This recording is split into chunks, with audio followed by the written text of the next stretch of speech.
Recognize Representative Rosendale for 5 minutes. Thank you, Mr. Chair. My legislation, the Comprehensive Grizzly Bear Management Act, H.R. 1419, would direct the Secretary of Interior to remove the Northern Continental Divide ecosystem population of grizzly bears from the endangered species list. This legislation would allow Montanans to protect their lives and livelihoods from aggressive bears that have become far too comfortable around humans. Montana has the largest population of grizzly bears in the lower 48 states, including the greater Yellowstone and Northern Continental Divide combined populations of nearly 2,000 animals. Despite massive growth in these grizzly populations over the past several decades, they remain designated as a threatened species under the Endangered Species Act. When grizzly bear was initially designated as a threatened species in 1975, there were thought to be around 800 bears in the entire lower 48. But since then, we've seen grizzly bear populations explode. Today, according to the U.S. Fish and Wildlife Service, the Northern Continental Divide ecosystem alone, located in northwestern Montana, is home to nearly 1,100 grizzlies.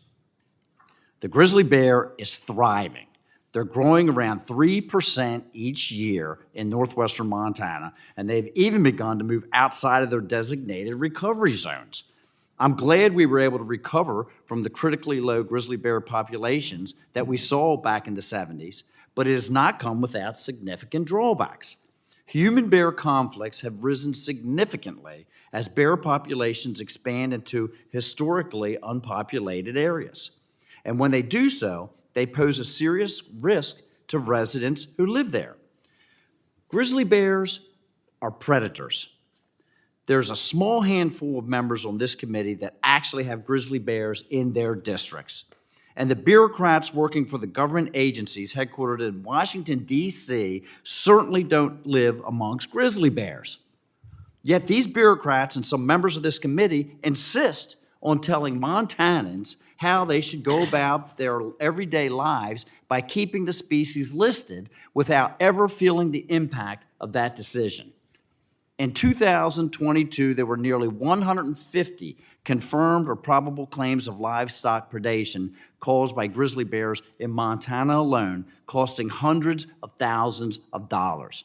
Of course, these numbers don't capture the total livestock predation. It's impossible for ranchers to count livestock loss as to predation if the livestock has been eaten. It's gone. You can't count it. It also does not begin to capture the human cost, the hours spent trying to protect livestock, the lower breedback rates on their livestock, the sleepless nights, and the fear of letting your children play outside. We literally have school districts that have to put high fences up to make sure that the children aren't attacked by grizzly bears while they're out playing in the schoolyard. And these predators don't just claim the lives of livestock. They're fully capable of killing or maiming people too. As bears expand outside of the recovery zones and into the cities, the number of conflicts and encounters expand with it. Just last year, a woman was pulled from her tent in Ovando, Montana, and was killed by a grizzly bear. Now, I'm not calling for mass hunting of grizzly bears, but what I do support is ensuring that the states, not the federal government, are able to manage grizzly bear populations as they do other wildlife. Montana has been an excellent example of how to manage wildlife since the gray wolf was delisted in 2011.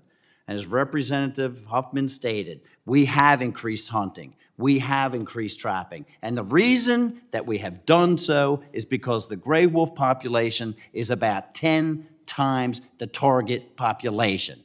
It continues to grow. Montana has proven it knows how to manage wolf populations and grizzly bear populations better than anybody in this room.